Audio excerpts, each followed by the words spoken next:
Kiss 106.5. Please welcome Chris Lilley. Didn't do it, sir. Didn't do what, Jonah?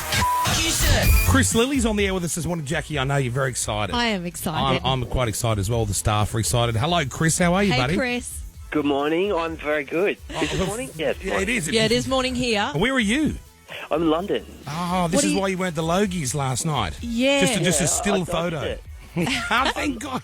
I'm Devo. No, I love the Logies. I wanted to go, but I had to go to London to do interviews and stuff. Oh, so, well, congratulations, Yes. first of all, on winning the Logie Thank last you. night. Did Were you guys there? Did you go? No. I've we been didn't boycotting for years because I usually get stuck out the fronts with George Negus' wife and we just chain smoke, so it's a waste of time me going there. How far in advance did you know you had won? I didn't know. They didn't tell me. They just said we're really keen for you to come.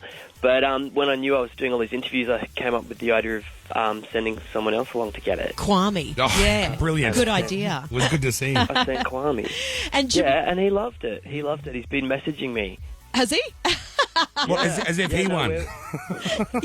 Yeah, no, me and Kwame are Facebook friends. He's as soon as he got it, he had a photo backstage and he sent me a picture, and yeah, that's how I found out about it, from Kwame. Really? Oh, Not right. kidding. He sent me a Facebook message. And Jemay was obviously very, very successful, and we're going to speak to you soon about Jonah. And but on Jemay, I just, were you surprised at how that kind of took off worldwide? Not just, because everyone here in Australia loves what you do, but you had everyone from Katy Perry to Lindsay Lohan even saying she wanted to be in one of the episodes, and quiche was one of those words that just took off and everyone started using it. Yeah, Did that no. surprise you?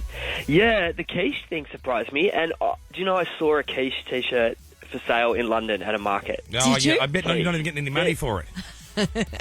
Well, yeah, no, I'm not getting any money. I want royalties. Did you see Brooklyn Beckham on the cover of GQ magazine, and he was wearing a jacket and it had quiche on it?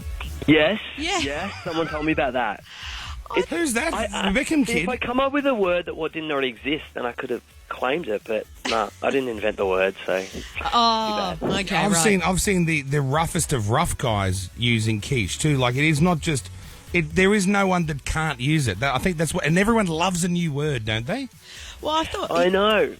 Yeah, people forget the meaning, though, because it means hot to the point that you want to root someone. So Yeah. it's kind of like a little more intense than just, like, hot. So Yeah. better be careful when you use it. Would you ever put Lindsay Lohan in any of your episodes? She's obviously a big fan. I think if it was, like, if the story meant that Lindsay was involved, then yeah, but... I like to cast real people and make sure everything seems very real, but maybe... Oh, she's real. She's real. But she'd have to be herself. You can do a lesbian scene. So perfect. A lesbian Jemay scene. and Lindsay, yeah. The sort of a holiday fling. Yeah, that could definitely work. There's potential. So you say you use real people, because that was the other thing that I've always wondered. With all your actors you use in the school grounds, they always seem so natural with the way they behave, Yeah. like very much like school kids do. Better than actors would be able to act it. Yeah. So how many are actors and how many are real? Well, it's like we find them in real places. So the girls in Jemay we went around private schools and found them. So I guess they're acting, but yeah, they're not experienced actors. So yeah, and sometimes, like, the guy playing the deputy principal in Jemay, he was a real principal from a school. Mostly they're real people. Yeah, That's what I love they're about real it. people who have the ability to act. So yeah, it works out well. And where did you get the inspiration from, Jemay? Was there a sort of Look sister's around, friend Jackie. Look or around. Yeah. There's heaps of I them know. around. They're out there. They're out there. Did you go to a private school, Jackie? You I would've did, and really that's noticed why- you. Tell him the name. Star of the Sea. Yeah, we refer to it. Yeah, I know Star that school. Do you? at the Gold Coast. Oh, hang on. No, there must be two. Yeah, Oh, there no. must And be. then we used to call them seaside sluts because we were just in Brisbane. We knew them well. Yeah. I didn't know we had that nickname. Yeah, we did. Slut of the Sea is what they Oh, call the girls in Melbourne. perfect. Yeah. Can you tell though that I'm a state school kid? I got no toffee taste in my mouth at all. Yeah. Yeah. I was rough. I was more like the sort of kid that would hang out with Jonah. I had a heap of those. I Yeah. had a heap of fobs as friends. Heaps of them. Okay, good. Well, yeah, we've got a show for you coming up. So. Good. Yeah. When you're doing a role like Jemay and you do sort of nail all the characteristics of a high school girl, do you kind of go to a school and observe a lot, or do you just somehow know? A little bit of that. Mostly I just know somehow. I think, yeah, I've got a niece who's about that age, so I kind of hung out with a few of her and her friends a little bit.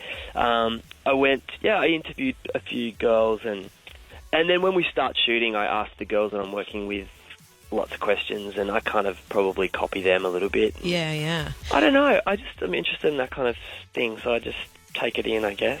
What gave you the original idea for it all together, though? Like, because it's very, and as Jackie said, everyone loves this thing around the world. Everyone can relate to it. Everyone laughs along. Like we've lived that life. No matter where you are in the world, you've seen those people. And you're at the beginning you were a quiet achiever. So how did it all begin? Like, obviously the idea, and then you just started it. You knew a few people in the business. Where did it come from? Well, no, I used to do stand-up comedy, and I do characters on stage. Yeah. And then I got involved in a sketch comedy show on Channel 7, Big Bite, and then just was always writing my own stuff. So, yeah, the idea for the first show was just to create, like, real environments and to shoot it in a way that it was like a documentary, and then for my characters to step into these real worlds. I just thought, yeah, there'd be something really fascinating about that. And so there's a lot of attention to detail to make sure everything seems real so that my characters can slot in, and it's just become its own thing. Well, Jonah starts next week. We're going to call you back next week to have a little chat about that, Chris. But congrats on the Logie. We just wanted to say thrilled. Well done. You're doing awesome work. Thank you. You're welcome. Chris Lilley, the Logie winner, on the air this morning here at KISS. Next week back with before his new show Jonah starts here at KISS. Morning, everyone. Kiss 106.5.